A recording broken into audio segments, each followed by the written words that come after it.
Good evening, park managers, and welcome back to the Dino Dales on Jurassic World Evolution 3.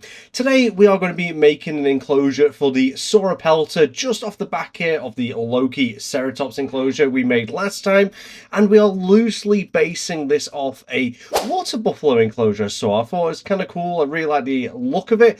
So I'm not going to completely one-to-one. It's going to be fairly different because Sauropelta and water buffalo are pretty different animals. So yeah, but it's going to be loosely based off it, and hopefully you can sort of see that in the image compared to what I finish off in the end. So we're just making this a little house and a gate area where we're going to give the gate a roof and everything, just to cover it up ever so slightly and kind of give it like a feel it's part of this build. And I really do like the way it turned out in the end. I was going to do like a roof on the inside, and as you can tell throughout this build, I'm kind of like questioning what I want to do, how I want to do it, and it takes a different form throughout the whole build in the end. I have uploaded this as well if you feel like you want it onto the workshop. Now the way I do it, I completely select everything and a few of the rocks at back, so when you place it is a full thing. All you'd have to do is place the gate. With the rocks there, you can change it to however you want to make it fit into your zoo. So for this bit here, I was like just looking around trying to think, how do I want to do support structures, because the one in the photo, also the support structures are hidden behind the bamboo, but we have no off-grid bamboo pieces, so I'm kind of having to like be very restricted to the on-grid system with this one, and I couldn't do like as much as I wanted to do with it, so the whole thing is essentially bamboo. A little bit later down the line, I do go into the house and add some bricks on the inside, just so it's not bamboo through and through, and it breaks up the look a little bit, because that's one thing, like when you're building your builds, having it just one solid item, it can be a bit of an eyesore in a sense. So it's always nice to try and break up that one kind of structure, like I've done with the logs there, and then a little bit later on with the bricks. We add a skylight in here so it's not pitch black inside, so when our sauropeltas go to rest, obviously they don't really rest, it's more for decoration, storytelling. They do rest, but they won't choose, like you can't put a bed in here like you can in Planet Zoo and they will sleep on that bed. They will just kind of just plonk themselves down wherever they want to do. But I do put a nest in here a little bit later because I wanted some baby Sauropelta, so it does give them a reason to go in there. I hide a little bit of food in the corner as well, just to definitely make sure they go into this little house, because unlike the Loki Ceratops, this isn't a massive house, so there isn't much reason for them to actually go into this other than just to have a quick nosy. So I thought if I put food in there, a nest in there, we might see them use it a little bit more. Well, I'm calling the Sauropelta hide. As you can still see, I'm still doing all the supports, making it decorated, make it feel like it's an actual building, because a lot of time some builds I make it so you can't see on the inside, and I kind of leave out all those supports, all those things that make the structure look like a structure. For a reason, like it's a lot of work, and do I really need to do it? No. Is it storytelling? But does it make the build nicer? And in fact, I'm uploading this to the workshop. Like Jurassic World Evolution is one of the main games I play. I felt like I started taking more extra care and pride in my builds and making sure I add some of the smaller details. Also, this one's more of a shed, so I don't add any lights, I don't add any electricals, because like the picture I used for a reference, they don't have any electricals in there. It's literally just a shed, a barn, as it were. So I kept it nice and simple in that regard, but I did decorate it, make it feel like it is part of a zoo, and it goes through, like I said, it's gone through a few iterations already of what I wanted to do, just like testing things, and that's the best thing of your builds. You don't have to stick with the same thing that you start off with right at the beginning. You can change it up a little bit the way you want to, and if you don't like it at the end, you can always go back to it and then just add more things, take things away from it.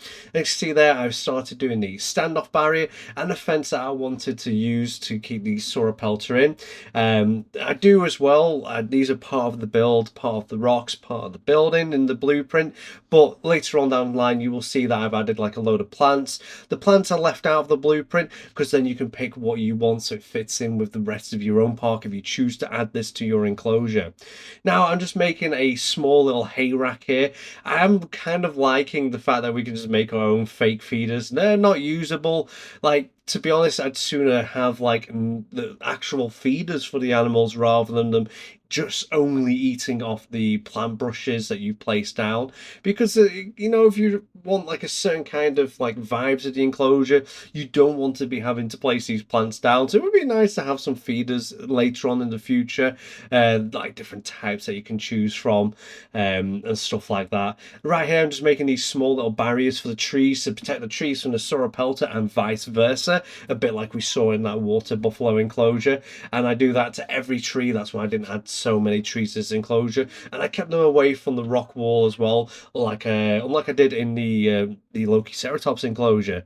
Now, if you're not got Jurassic World Evolution 3 and you're kind of planning on getting it or getting it later on the year, I have a affiliate code that was given to me by Frontier, and it's a good way of supporting me if you really want to. So if you want to get that game and you don't have it yet, click the link. It is a real website, it is a real thing, and I just get a little bit from any purchase made. And yeah, a big thank you if you do choose it.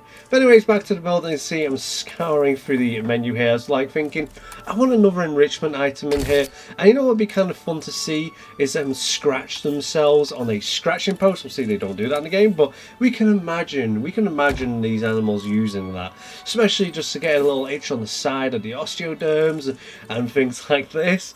As there's rope, there's not much rope. There is not much rope at all that we could use for this, but I figured out that if I use these like dish pans from the Badlands set, they kind of look like a rope going around the log. Like, it just like looks like loads of ropes. So I thought, you know, that's kind of handy, and it adds to the look of it. So I've just made one of these, added that as well for separate blueprints as well. I did add the lovely little scratching post and the hay feeder to the workshop as well, if you just want those individual items, or you can just make that because it is pretty darn easy. But anyways, this, I've had a lot of fun making it. It was kind of simple and kind of not at the same time.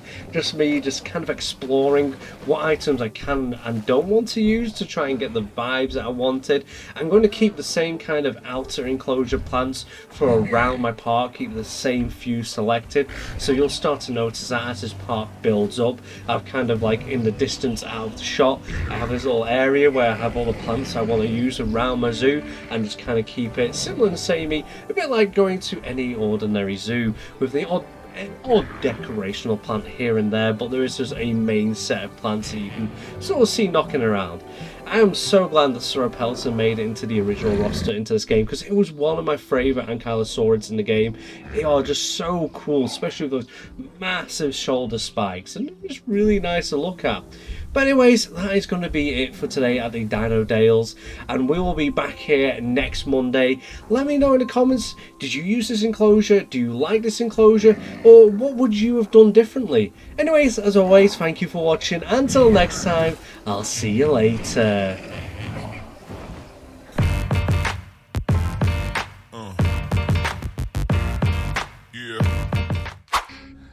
What's your story?